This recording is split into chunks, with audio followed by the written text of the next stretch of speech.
Hello everybody and welcome back to a brand new episode of NASCAR Heat for Career Mode. I hope you're all having a great day. Today we go Xfinity Racing and Cup Racing for the second road course here of the season at Watkins Glen. So first up, obviously, we have the Xfinity Series where we had a subscriber community member of Kaya Smith in the car here as I actually decided to change up the paint scheme a little bit coming into this race. You're going to notice a bit of a change here in just a moment when you see the car. Basically, I changed the base part of the car to white. We're not going to run this the rest of the season. I just decided to change it up for this track here at Watkins Glen because I was feeling very creative, I guess. But Caius qualified just outside the top 10, but immediately down into turns 1, he made a 3-wide move up the inside of the 98 of Chase Briscoe, and he was already moving his way forwards up towards the top 10 position here on this first and opening lap at Watkins Glen. There's a 36 of Joey Gase trying to get into the mix there, but couldn't quite do so on Caius as he came through up on the exit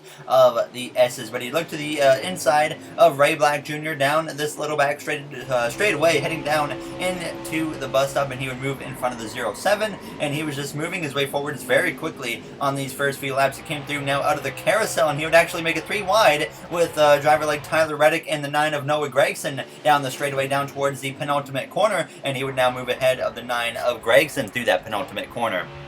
To our surprise, though, that was actually as far as Caius would get. He had struggled to move his way forwards after this race, but well up inside the top 10 here at this point. Now as he went down through the final corner, just trying to maintain the gap to Noah Gragson. A little bit of a mistake there with the braking in that final corner as he came down the front straightaway, but we come through now right to the final lap of this race. Caius still about the same gap ahead of Noah Gragson behind him, but unfortunately the cars up ahead of Caius had driven away, so he was struggling to run them down as he came through the carousel here for the final time at Watkins Glen. And I think this is like the first time in the NASCAR Heat for career mode, or even from NASCAR Heat 3, where we haven't had like an F1 driver in the car at Watkins Glen. So a bit of a change up here today as he came through, though, down into the penultimate corner for the final time here at Watkins Glen. Gets through there very well, and if he gets through this final corner without any issues, he'll be able to hold off the 9 of Noah Gragson. And sure enough, out of the final corner, Kaya Smith is going to get through there very smoothly, and he's going to come through here in Watkins Glen to get us a solid top 10 finish here, or even a top 5, I should say, there, as Austin Cindric, though, wins the race. And we just continue to run consistently here in Xfinity up inside the top 10. And now we come through, though, to the Cup Series for myself here and qualify back in the 42 car for the Cup Series as we go down into turns 1. The goal was a 109.279, and we get through turns 1 pretty well. Turn 1 is usually one of my worst corners on the track, so it's all about getting through there as good as possible on that qualifying lap. But we come up through the S's here, getting through everywhere on this first portion of the track very well. We come through down into the bus stop at this point and actually get through there well as well. So this lap was looking really good as we go down into the carousel, going a little bit wide there, but it's not too much of a loss now as we come through on the exit, and then we go wide on the exit of the carousel. That might cost us some time, and that is not illegal to go off the track in NASCAR as we come through now into the penultimate corner. Going wide there and getting a little bit loose in there is probably going to be a chunk of time lost now as we came through the final corner. Not getting through there the best, but we still got through there pretty decent. But either way, we get back on the throttle coming to the line here for our attempt in qualifying. We beat our goal with a 108.290, and we go a very solid P3 here on the second row for Watkins Glen. And on the pole, it is going to be Martin Truex Jr. with Eric Almirola joining him on that front row. Today, NASCAR heads to Watkins Glen for the Go Bowling at the Glen. Drivers need to use caution at this road course, especially in the famed bus stop chicane, an area notorious for taking out even the best drivers.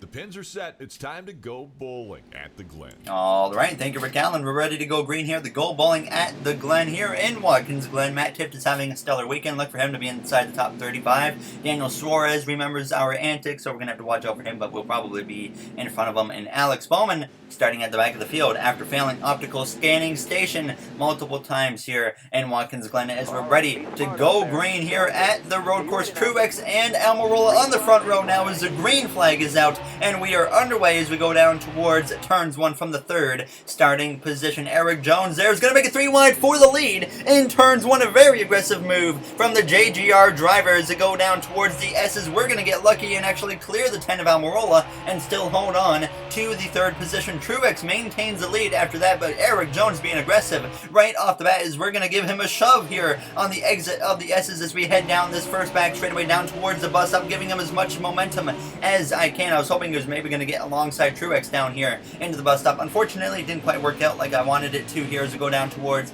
the carousel, just trying to make sure we don't drive straight into the back of the 20. Just being a little bit cautious early on here as there's plenty of time to go. Stage 1 and 2 though, very short here every time we come to the road courses, and then the final stage is always a pretty lengthy one. So we know that stage 1 and 2 are going to fly by very quickly here in Watkins Glen as we go down into the penultimate corner here on this first lap. Going a little bit wide right there compared to the AI, and as we go down into the final corner, not getting through there great either. Now as we're going to go wide there again and lose a good chunk of time to the 2 JGR drivers leading the way, who both are locked in the playoffs at this point. Every JGR driver is locked in the playoffs right now here this season as we go down into turns 1. But just behind me, it was Eric Almirola mixed up with Ryan Blaney as well. And then Ryan Blaney, as we came to already to just 2 laps ago, only another lap had passed, Ryan Blaney had made his way in to the 4th position, and he was actually starting to close in a little bit to myself. Truex was starting to pull away a little bit to the 20 of Jones, and they were both kind of pulling away from me. So definitely at this point didn't have the best car in the field. And we come through now to the final lap of stage 1 already, because like I said, stage 1 and 2 are so short here in Watkins Glen as we go down into the corner, actually closing up just a tiny bit to the 20 of Eric Jones. Now as you can see his name tag on the screen as we come through the S's now, as we try to get the best run up the hill here towards the backstretch down towards that bus stop for the final time. But Martin Truex Jr. always a big threat here in real life and in the video game when we come to Watkins Glen, so we know it's going to be hard to beat him, but we're going to try our best here today as we go down into this bus stop. But the JGR duo right here in front of us seem to have their cars hooked up pretty well here on this at least first stage as we close up quite a bit though through the bus stop into the carousel. Ryan Blaney, you can see in my rear view mirror, just kind of lurking behind as we exit the carousel, closing up quite considerably though on this final lap here of stage 1 to the back of the 20 and the 19 of Martin Truex Jr. So it seems like I've maybe figured something out here with the track, and we might actually have an opportunity to do something in that second stage. As you see, Blaney closing the gap as well to myself as we come through the final corner here in the first stage. So the top 4 all pretty close together here as Martin Truex Jr. would come through to win stage 1, Jones second, myself third, and then Ryan Blaney just behind in the 4th position. Chase Elliott up there in the mix for a top 5 as well here, as he has yet to cross the line now, as we though get a very solid finish here just where we started in stage 1. But actually Elliott loses a spot to Clint Boyer at the end of the stage. Matt Tifft rounds up the top 10, no pit stop necessary going into stage 2. Hopefully we can get some pit stops in the mix today, because we know our crew has been so good this season. But either way, stage 2 is underway here in Watkins Glen. We get a great launch off the restart. We get into the back of the 19 of Truex, trying to give him a shove, and hopefully he will clear Eric Jones, which will help us as we get into the back of him though in turns 1. Got him a little bit loose, and then we're sideways. We make a little bit of contact there with the 12 of Ryan Blaney, but nothing too significant now as we're clear of him, as Eric Jones looks like he might take the lead through the S's, but Truex is going to fight back on the left-hand side. We know how fast that 19 is. We're going to get right on his back bumper now, and the duo of the JGR drivers is going to be side by side, but we're going to push 19 past the 20 of Eric Jones as we go down towards the bus stop. We clear Eric Jones into the bus stop as well, thankfully, now as we're up into the 2nd position here in Watkins Glen on this first and opening lap of the 2nd stage. And all of a sudden we have the speed in the car. We know we have an opportunity here today at the road course of Watkins Glen as we exit the carousel, going a little bit wide now as it's Blaney still in P4, and then we got Chase Elliott who's back up into the 5th position. Elliott always a threat as well when you come to a track like Watkins Glen now, as I think he's won the last 2 years there in real life now as we go down into this final turn here on this opening lap of the 2nd stage. Once again, only 4 laps in stage 2, so very short stage here now as we seem to stretch out the gap a little bit to the 20 of Eric Jones. So it looks like it could just be down right now to myself and Martin Truex Jr. now as we get through turns 1. Very good. If we can do that every lap, we'll be in pretty good shape, but turn 1 is always really hard for me to get down really well as we come through now through the bus stop here on the second lap as we go down towards that carousel. We always get through the bus stop so well, and we close right up to the back of the 19 of Truex, about a car length and a half or so between himself and I as we go a little bit wide there on the exit of the carousel, but we seem to get actually a run here down this back stretch down towards the penultimate corner. We might be able to make a move on Truex, but I decided to play it a little bit cautious there. As we go into the penultimate corner, the caution comes out actually, and stage 2 ends a couple laps early. A very short stage that was. Jimmy Johnson rounds out the top 10. He needs every point possible, so that could be big in the long run for the 48, but we would come to the pit lane for 2 cans of fuel, 4 tires as well, and that would be all we would do, and the pit crew would get us the lead going into stage 3.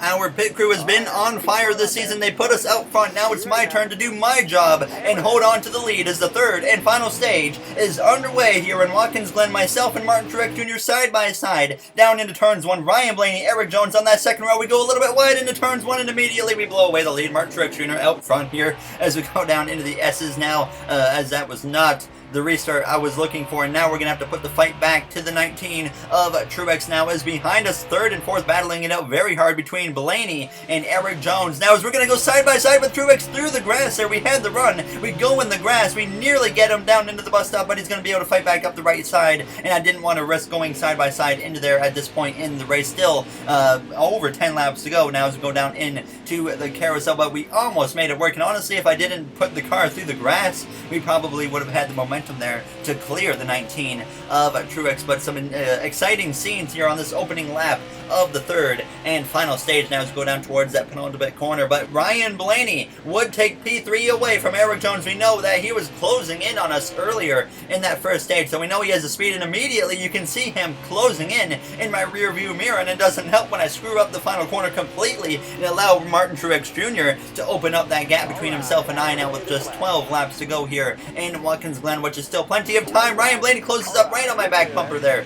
through turns 1, so now the concern was building that the 12 has a very fast car, and we're going to have to be very careful now. As we came through though through the bus stop on lap 14, we actually pulled away from Blaney and then close in on the back of Truex here as we came down into the carousel, so all of a sudden we actually maybe have the speed that I thought we might have been missing here in the final stage now, as we seem to have a lot of speed in this part right here through this straightaway. We always seem to be able to close in on the back of the 19 of Martin Truex Jr., so I think if we're going to make a move, it has to be down into this corner right here, if hopefully very soon. I don't want to wait till the final lap to make a move for the win. I want to get it out of the way as quickly as possible there as we nearly get into the back of the 19 of Martin Truex Jr. down now going this front straightaway with 10 laps to go. At this point we come through to a next lap, lap 16 through the carousel, still right on the back of Truex, and Ryan Blaney continuing to just kind of lurk in the background and ready to pounce on the opportunity if it arises for him.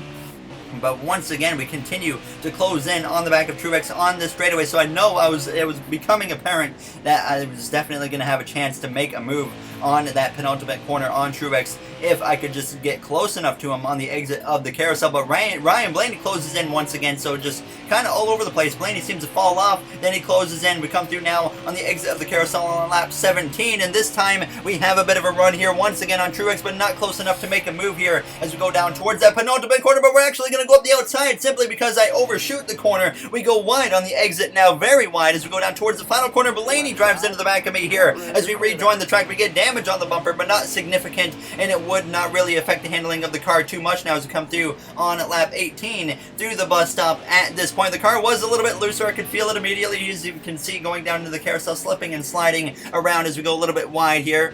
But the pressure to make a move for the lead was definitely building with Ryan Blaney coming into the mix here now as we came through with just 5 laps to go at this point here in Watkins Glen on lap 20 down into turns 1. All of a sudden, we have to start thinking about pit stops. I was waiting on the caution to come out, but it didn't seem like it was going to happen at this point now as we come through out of the final corner on lap 20, so close to the 19 of Truex, knowing that Ryan Blaney is ready to pounce. We come to just 4 to go, and there's 3 laps of fuel. We don't have enough fuel to make it to the end, and it's looking like if we don't get a caution, for the first time, we're going to have to make a green flag pit stop at Watkins Glen. I've never done that ever here now as we came through, though, on lap 21 out of the carousel. I was kind of waiting to see what Truex was going to do, but we get a great run down the straightaway. Now, all of a sudden, going down towards the penultimate corner, we're side by side for the lead with the JGR driver in the 19 of Martin Truex Jr. now as we come through the center of the corner on the exit. Truex is pitting this time, so I decided we're going to come in this time as well. I was expecting Blaney to pit as well, and no, Blaney stays out there. He goes splits the middle between myself and Truex. We're making contact into the pit lane. We have to settle in just behind him now with just a few laps to go, obviously hoping no caution comes out.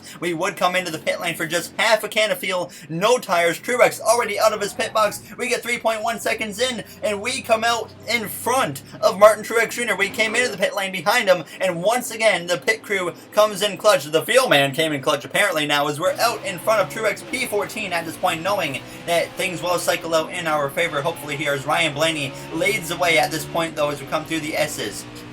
Martin Truex Jr. just behind me as we come through down this first back straightaway down towards the bus stop, but we were actually had a pretty decent gap to Truex. We come through now towards the final corner here, approaching only 2 laps to go here in Watkins Glen. Ryan Blaney on the pit lane. It's all about Ryan Blaney at this point because you look behind me and Truex is fading. Something seems to be all of a sudden up with the 19. Couldn't quite figure out what was going on, but he is fading here in the final few laps as we go down into turns 1. Where is the 12 of Ryan Blaney as we exit turns 1? He's going to be exiting side by side for the lead here on Watkins Glen with just 2 laps to go as we come through the S's, and obviously I couldn't quite force the issue there. He gets the lead. Truex still in the distance behind us, but clearly something wasn't right with the 19 here on that front straightaway, but all of a sudden it seems like he has the speed again. We have the draft of the 12. We know we need to get the lead as quickly as possible here as we go down into the bus stop. A lap and a half or so to go now as we get through here. Very good. I didn't go full on aggressive through that bus stop, but it still worked out in our favor as we're right on the back of the 12 of Ryan Blaney through the carousel, approaching the final lap here in Watkins Glen, and it's going to come down between myself and the Penske driver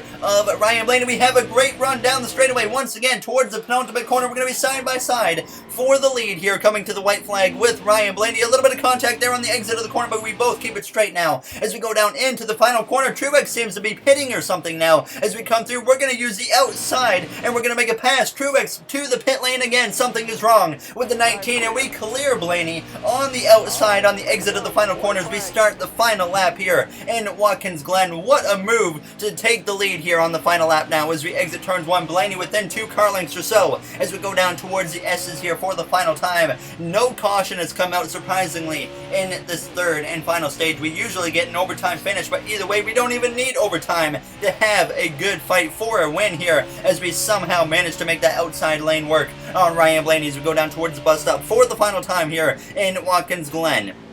Playing it pretty cautious through there, but thankfully we hold on to the lead now as we go down into the carousel for the final time, and we know if we can just get through that penultimate corner, we'll be in great shape. Blaney's still within the range to pounce on an opportunity if I make a mistake, and it all comes down to this next corner. I feel like now as the field light comes back on, but it is no longer a factor now as I play it once again very cautious here through this penultimate corner now as we don't make any mistakes, and 1 more corner to go here in Watkins Glen. Blaney does close in a little bit now, but he's not going to have enough now as we head down this front straightaway for the 2nd time this season. We're going to come through to win in the Cup Series. Fantastic job there. Great win. What a race that was in Watkins Glen. Every time we come to this track, it never fails to disappoint. Ryan Blaney put up a great battle there, and I saw my opportunity coming to the white flag, and I took it, and we got to his left-hand side, and I thought going into the final corner when we were on his left-hand side that I was in a big chunk of trouble, but we somehow managed to still get the lead there on the exit of that final corner coming to the white flag. What a race here in Watkins Glen, a thrilling one if you ask me now, as we pick up win number 2 on the season, and I think this is our 2nd Watkins Glen win, 2nd or 3rd or something like that as well in our Cup Series career. So very happy to get the victory there, as you do see the finishing order on your screen. Martin Truex Jr. had some type of issue. He did not have a good finish. Denny Hamlin down in last place. Very unfortunate for him. And to my surprise, we're actually 2nd in the standings, less than 40 points behind Denny Hamlin. So all of a sudden, we have actually still a fighting chance to win the regular season championship. So we have to keep that in mind as well, as we're now just 5 races away from the playoffs here in the Cup Series. So things are going to get down to the wire. The Cup Series battle for the final few spots in the playoffs are still really close. So you guys will see that on your screen in just a moment. And as always, if you guys enjoyed this video, you know what to do. And the next one, we go to Michigan in the Cup Series, Mid-Ohio in the Xfinity Series, Kentucky in the Truck Series. But here you will see the playoff grid on your screen as we end this video. William Byron, 14, now Suarez, 21, Almirola, 36, Johnson's the last car in. So thank you all for watching, and I'll see you guys in the next one. Have a great day, everybody.